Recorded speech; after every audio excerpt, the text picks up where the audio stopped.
Welcome to the Spinoso Podcast. I'm your host, Dr. Alex Spinoso. My experience is in growing all types of medical clinics. This isn't a podcast telling you you should do this. I'm just telling you how I did this. I want to help you build your business, take ownership of your life, and become a better leader at home and at work. So let's get into it. We're actually going to do something a little bit different, guys, that we've done in a while. I listened to an awesome podcast. It's called Founders. You guys should definitely check it out. So shout out to Founders. They don't sponsor me. I wish they did. They probably make a lot more money than I do. But that being said, I've been listening to a podcast called Founders. It's a phenomenal podcast. I think it's been going on for 10 years now. And the host does over 200, 300 hours of research for every single episode that he has, which is pretty freaking wild.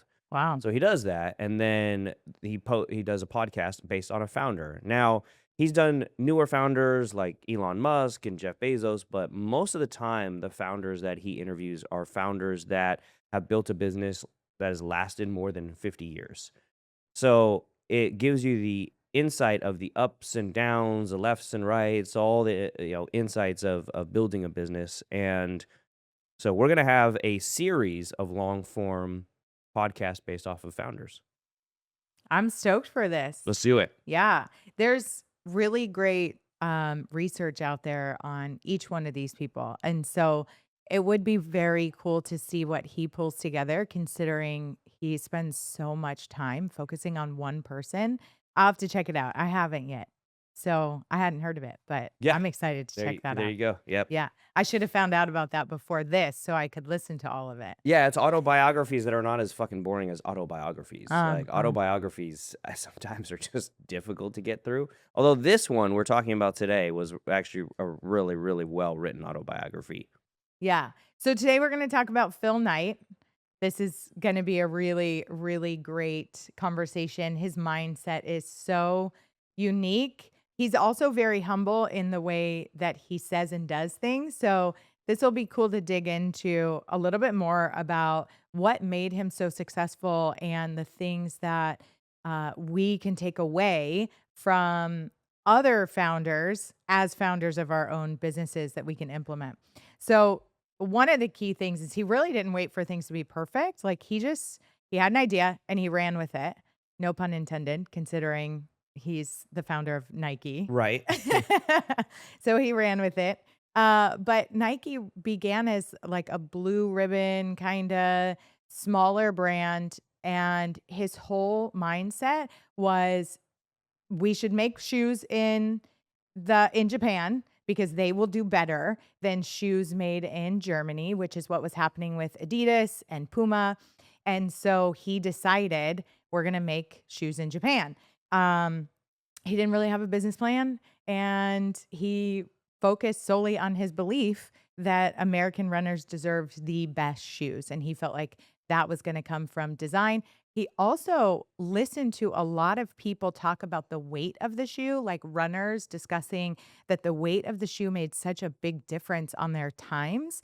And so that was something that he took in, which I think is really interesting. Started with what does the runner need? And then how can I create that? So customer first. And he really learned all this by moving forward and not necessarily mapping out every step of the journey. I feel like every time I say something that's going to have to do with like steps or runs, I'm just going to kind of have this like internal laugh because it feels very punny. Like It does. he didn't have a step along the way, but Right. he did just focus on moving forward. Yeah. So it was really cool. Yeah, exactly. Just like you said, we're going to go through 5 core principles that Phil Knight had when he was building Nike that didn't just create, another clothing brand or another system process. Like Nike is the biggest brand on earth when it comes to sports. They are the movement builder. They are the group that makes most badass sports commercials and stuff like that. And now they do it, quickly on the fly after any type of a big sporting event or even during events. But you're right. He started with importing shoes from Japan. He started as Blue Ribbon Sports. So it was a side gig. He was selling shoes out of the back of his, car, out of his trunk. And he learned the first lesson, which is start before you're ready. Like he didn't have a huge plan. He just knew that, you know, these athletes, these runners, these people needed better shoes. And so he just went. He went, he leveraged whatever he had. He got a couple shoes at first. They ended up falling apart. He changed the designs, he improved on them. And what he did was just move. And there's so many entrepreneurs that are scared of this or scared of that. And I see it now more than ever, just because this year, 2025, has been a tough year in business in general. Everybody is getting kicked in the mouth.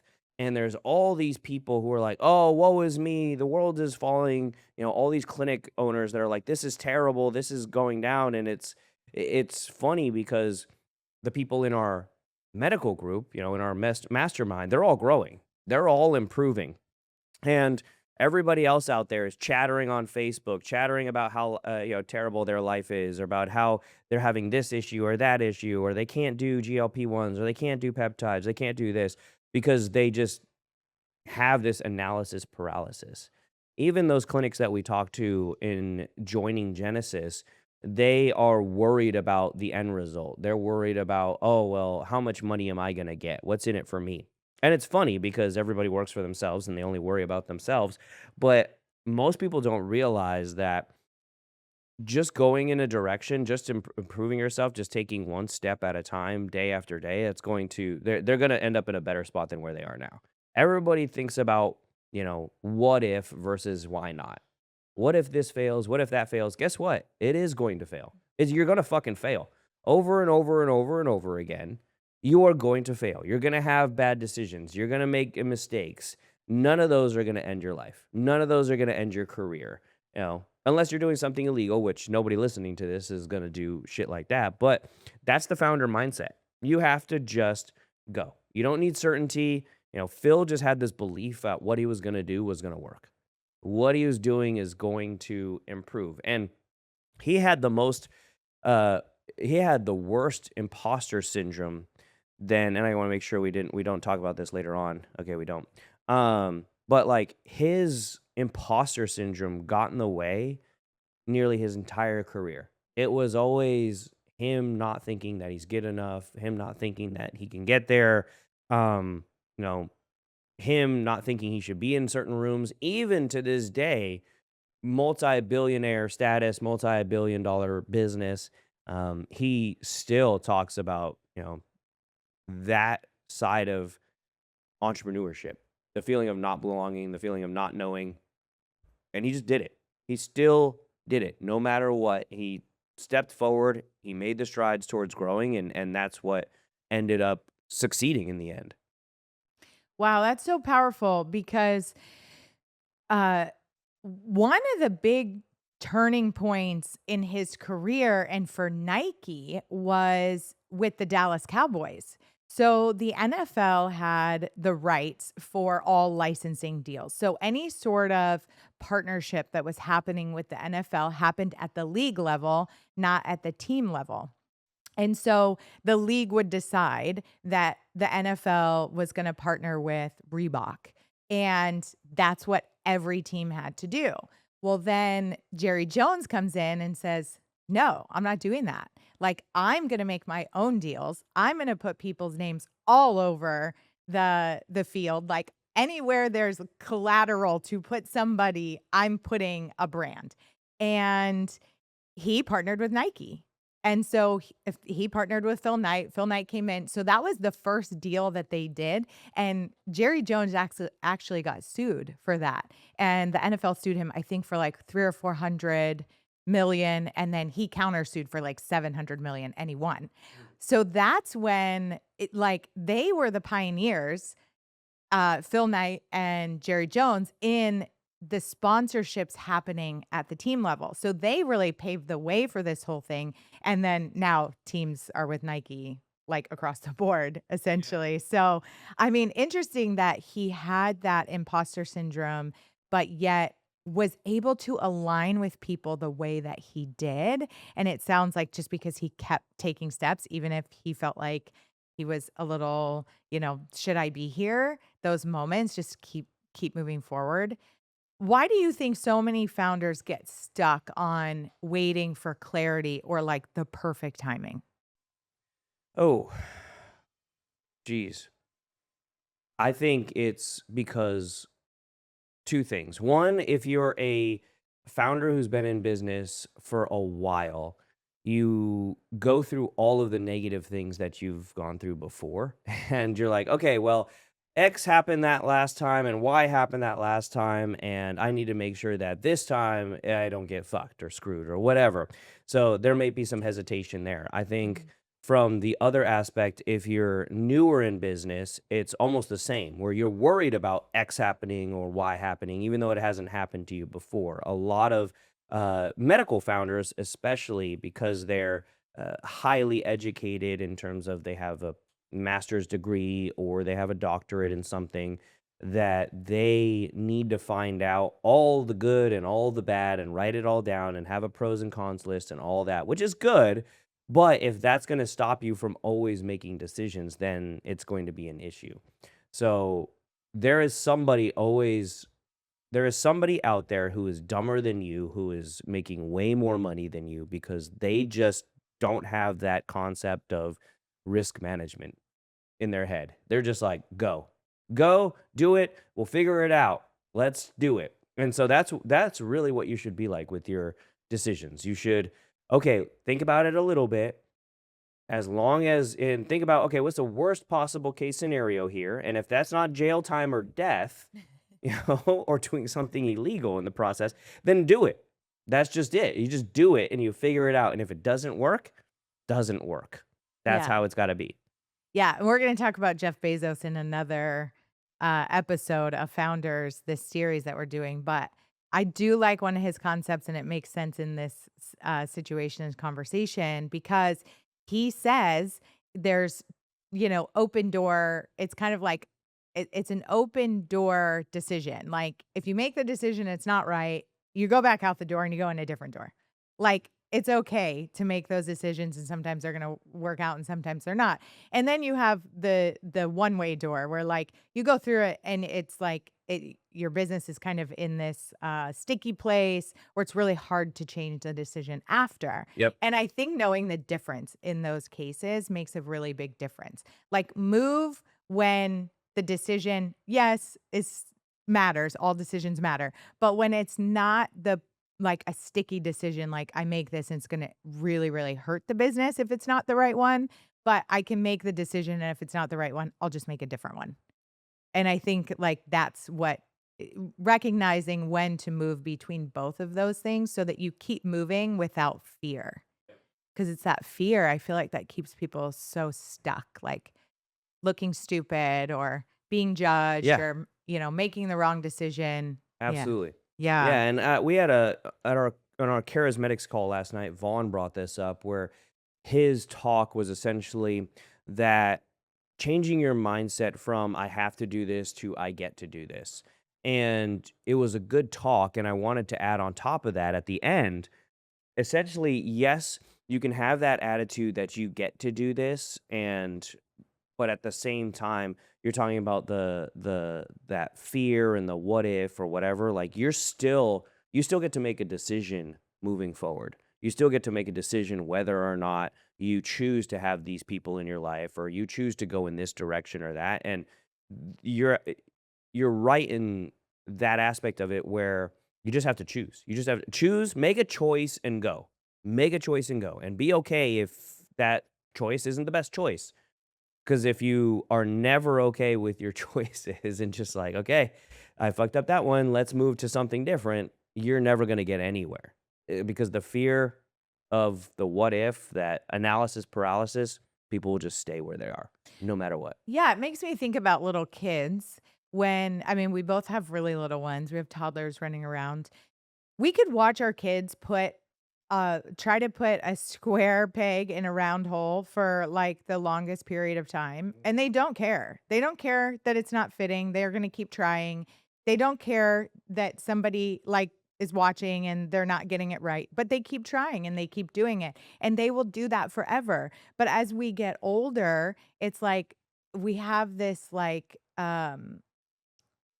this idea that if we try something and it doesn't work, then it somehow impacts our self-worth or what we know to be true. And it's like you can be really smart in business and still make decisions that, don't really work out. That's part of it. And the bigger you get in business, and I think you've experienced this a lot even this year, the bigger those decisions are, the bigger it can feel like those mistakes are. But you have to it's like your capacity to deal with those moments of like, well, that was a big decision and that a decision that didn't work out so well. But those decisions get bigger and bigger the bigger business you build. So your capacity has to build if you want to really build a big business. Yep, absolutely. And that just comes from experience and making those decisions as much as possible. How do you think somebody balances the just get started with the recklessness? Because we're not talking about recklessness. So how does Yeah. somebody balance that? Well, what we just said is really you look at the pros and cons quickly. I mean, if so I listened to a podcast of a lady, and this lady makes $20,000 to for people to come to her every single time. She charges 20 grand to help people make a decision in 2 hours.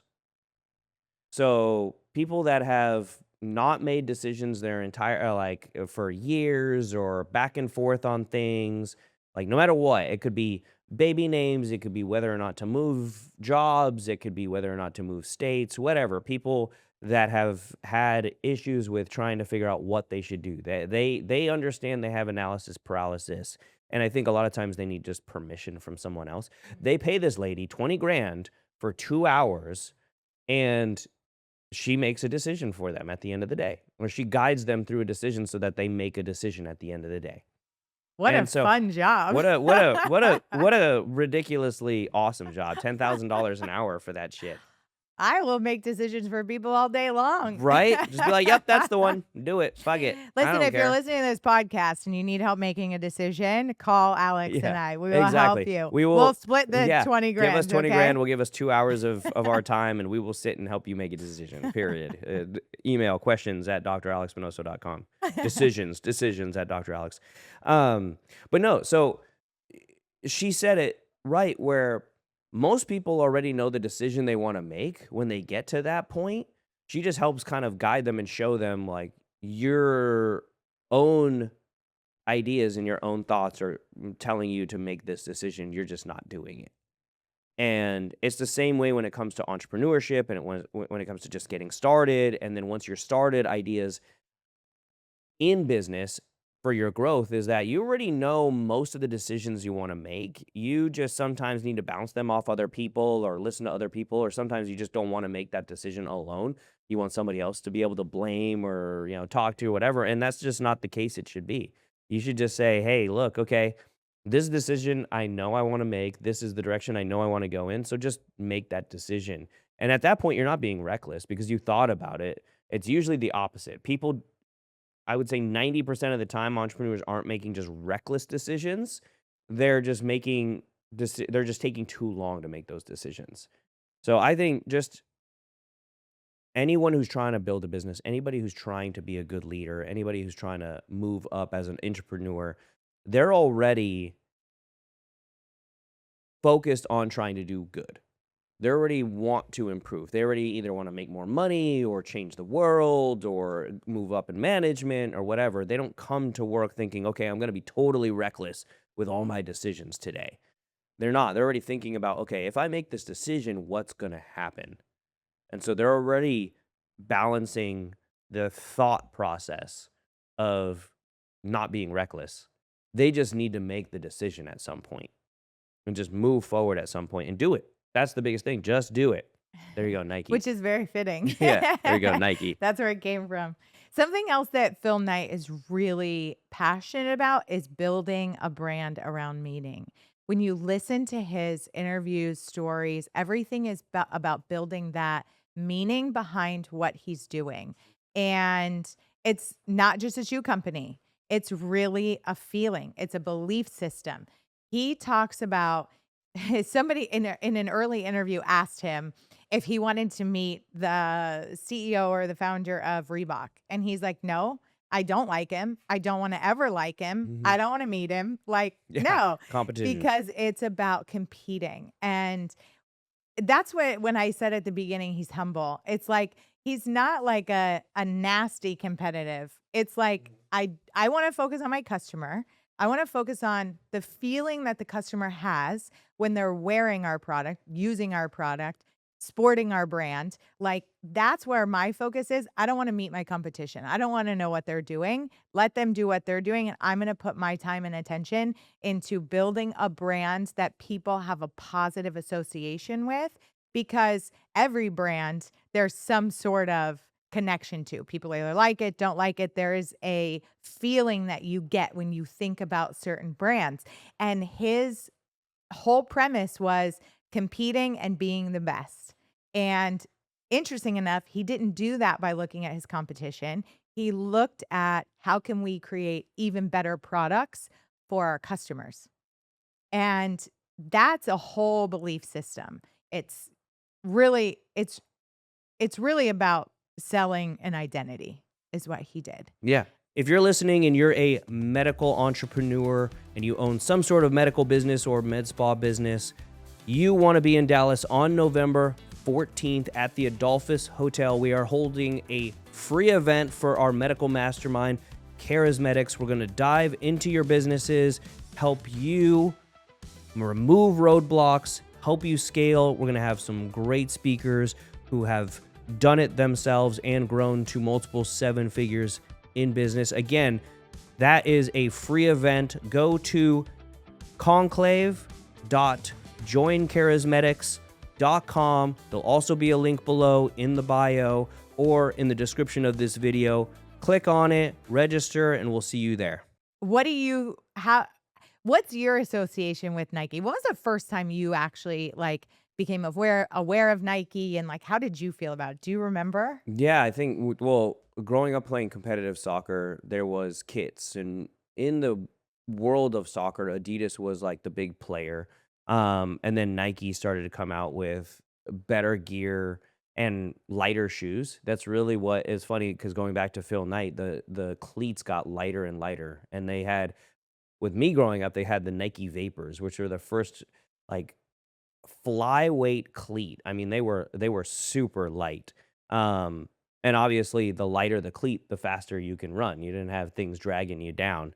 And that was huge. And then playing for the Olympic development team, we went to Nike headquarters in Oregon and played there for a couple tournaments, college scouts. There was college scouts there and stuff like that. But Nike was always the brand that sold stories. They sold identity. They sold something different than everybody else. Everybody else was a clothing brand. Adidas was kind of a lot of streetwear and stuff like that. Wasn't really as athletic.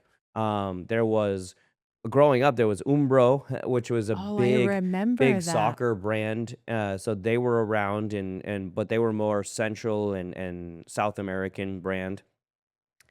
And in the US, like Nike took over that world because the commercials and their branding was all about selling like vision, selling a dream, selling that championship attitude, selling that uh competition sort of idea where their mission, if you have a body, you're an athlete. Like everybody belonged, everybody was a part of what they were trying to build, and their commercials were based around that. They went away from it for a while, but then they kind of have started to come back to it with new branding in the last few years, where all of their commercials were really based off of, you know, a mindset, championship winning, like I will crush you into the dirt, like do not compete with me, etc. And then it got really like floofy where everybody is included and blah blah blah for a while. Now it's gone back to like I will punch you in the throat if you compete with me. And that's what people want. People really want to win. Like they want to win. Period.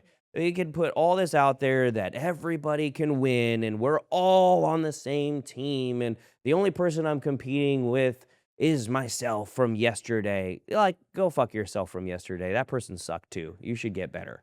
You know, people want to win. They want to be on a winning team. They want to be on a dynasty.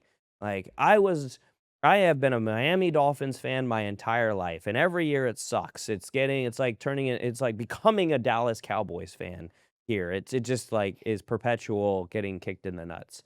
Like, but I have stayed loyal to the Dolphins because they have a dynasty of being the only team that is, you know, undefeated in the history of football. 1973 Dolphins, I think it was 73 Dolphins, but it's 1973. I think they are the You weren't even alive yet. yeah, no. Like 13 years before I was alive. But that being said, my family grew up like being Miami Dolphins fans. We went to Miami Dolphins games, and that's like our dynasty or whatever. But and there's family attachments to that. But at the same time, I would rather be a part of a winning team. I would have rather been a part of the New England Patriots when they had Tom Brady and they, won 6 or 7 championships. I can't even remember.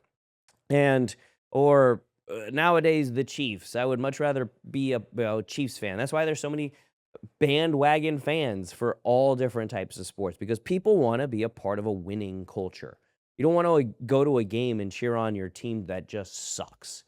Just like work, you don't want to go to work and be on a team that just sucks. You don't want to go and build a business that just sucks. People want to win. They want to be at the top. Period. So Nike built a brand that was around the meaning, and that meaning was a culture of winning, was a culture of greatness.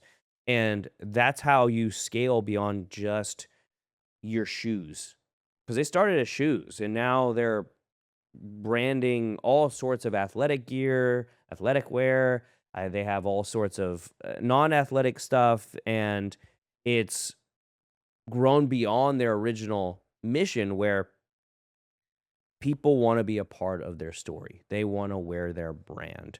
Every med spa, every clinic, every business that I work with, if you don't stand for something bigger, if you don't have a mission that is almost impossible to achieve, a vision that's impossible to achieve, once you hit your goal weight, if your goal is we're going to treat 100,000 people, okay, cool. What happens when you get to that goal? Because you will inevitably with time, if you have decent service and you just don't fuck up, you will get there at some point. So what happens when you get there? That's it. I mean, it's over, right? You gotta recategorize your meaning. Yeah, and you hear that with people that have created a lot of success. They get to that goal and then they're like, "Well, now what? Yeah. Now what?" So, how does somebody decide or feel into if their brand really has that soul? How do they know? I think it's gonna be from one, your clientele. Like, are clients talking about you? Are they posting about you? Are they saying that they have an amazing experience when they go there? Or are they saying, just like every other medical clinic, I'm here waiting for 2 hours for my appointment? Or they didn't understand my needs and they charged me too much. They didn't listen to me. Are you out in the community as much as you possibly can? You know, if you're a single clinic and you are involved in the community, what are you doing in the community? Are you going to the local gyms and maybe doing pop-ups? Are you supporting local sports teams? Are you talking about those things? And that's the difficulty as you get bigger is that there's an in between. When you're really small, it's easy to get into the community. When you're medium size, it's difficult to get in the community because it's difficult to figure out the resources, figure out the time management, et cetera. But then when you're huge again, you can have a whole team dedicated only to community things. So it goes from being small and being massive, you can do those things, to being medium sized, it's a little bit difficult. Most of the people that are probably listening are, smaller businesses. So you have the time and the ability to go out into the community, connect with the community, reach out with people, and make sure that you're telling everybody about your service, telling everybody about what you stand for, connecting with people, and that's how you build something around meaning. There are multiple cases of people that I hear and listen to in groups of very wealthy and ultra wealthy people where they say never sell your fucking business outright and leave, because if you don't, and without a plan, because if you do that and you have like zero plan afterwards, it is an absolute just horrible way to live, Mm. because there's no meaning anymore. There's nothing to drive to anymore. There's no competition. There's no difficulty. People need difficulty. They need it because once you get through it, you feel accomplished as a human. If you never have any difficulty and you never have anything that you have to fight for and you get everything handed to you, everybody has the stereotype of the rich kid with the silver spoon in their mouth that grows up to be a druggy asshole. Like that's just like the stereotype, right? It's like, oh, everything was handed to that kid, and now he's a drug addicted asshole because there was just no sense of accomplishment, no sense of growth, and so there is a balance there where just like entrepreneurs have to have meaning after they sell or after they grow or doing something, everybody needs to have that. Everybody needs to feel like their life has meaning. Everybody needs to feel like they belong to something and what they're doing is contributing. So you should have that in your team, you should have that in your business, you should have that in your brand message, and that's what Nike did. They were always building something bigger. And my good colleague and mentor, business mentor, Andy Frisella, he says the same thing with his team. Like his whole thing is that they're going to be the next Nike in supplements. And so his vision is massive, and his team sees that and direction that they're going in, and they're consistently winning and they're growing into that direction. And it makes people believe. It makes people want to be a part of it. It makes people want to go hang out. I mean, they throw a car show and there's 1,000+ cars there and like 10,000 people. It's a car show sort of thing. That's just because it's their brand. That's so cool. That's cool. Speaking of cars, you have a really nice new badass car Yeah, out in yeah. your driveway The this morning. GT500 was awesome. I never thought I'd buy a Mustang. I think they're gay. Sorry. They're just car.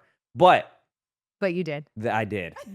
I did, and Yeah. now I'm one of them. I'm one Yeah. of them. So, yeah, I bought it because of my friend Andy. He's like, dude, check out that.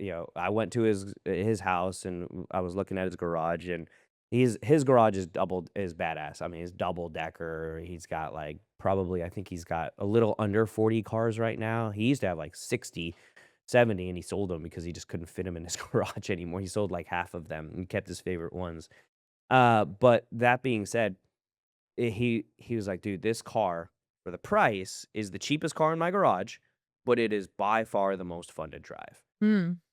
And so he drove me around in it, and the thing is absolutely insane. And I was like, you know what? It's not stock either. So he's like, you got to buy it, but then you got to send it over to my shop, Craven Performance out there in St. Louis. Shout out to Craven, Ben. His name is Ben Craven, which is kind of a badass name for, Yeah, it is. if you know comic books and stuff like that for just cars in general. He just creates badass machines.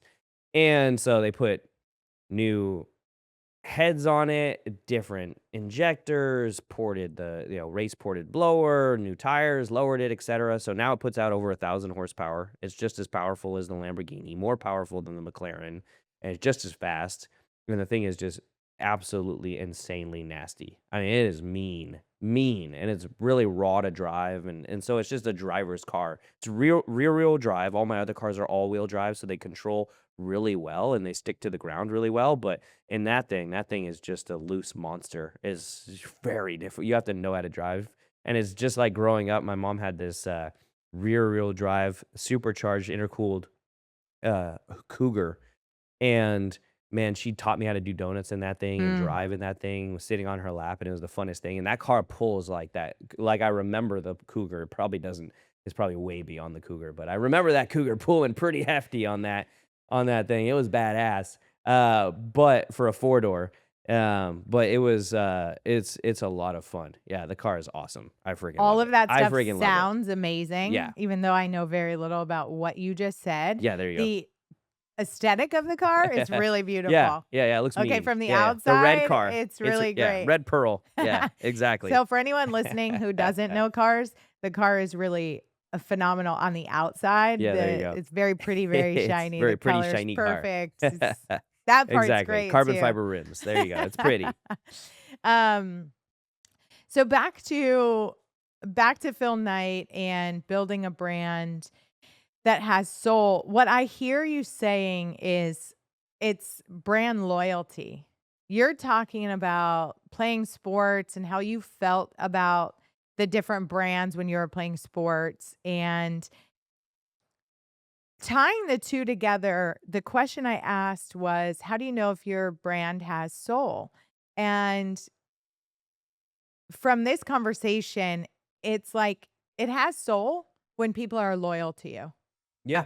Because I think about the smallest things. If I used a product when I was young or knew about a product when I was young, it's just like the product, it's the brand that I still use because it's like there's some loyalty to that. It's the first like what was the first credit card I think I ever had was uh Discover. Like at like 18. I still have a Discover. I have Amex, I have all the other things too, but I still have a Discover that I use every once in a while because it's the first credit card that ever believed in me. there you there you go. There you go. So, it's very interesting just that brand loyalty. So taking a notice of like brands that you're loyal to, how do you feel about those brands? What does it feel like when you see those brands on other people?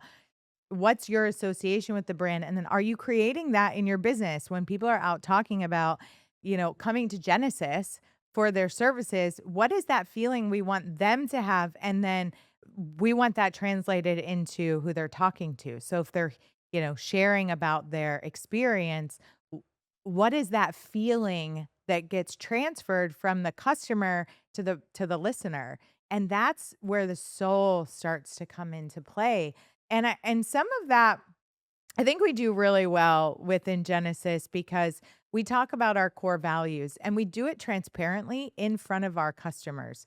So if, for example, someone is in a consultation with one of our like sales, I guess sales reps is what I don't know how we would call it because they're not sales. They're sitting there having a consultation, creating treatment plans, things like that.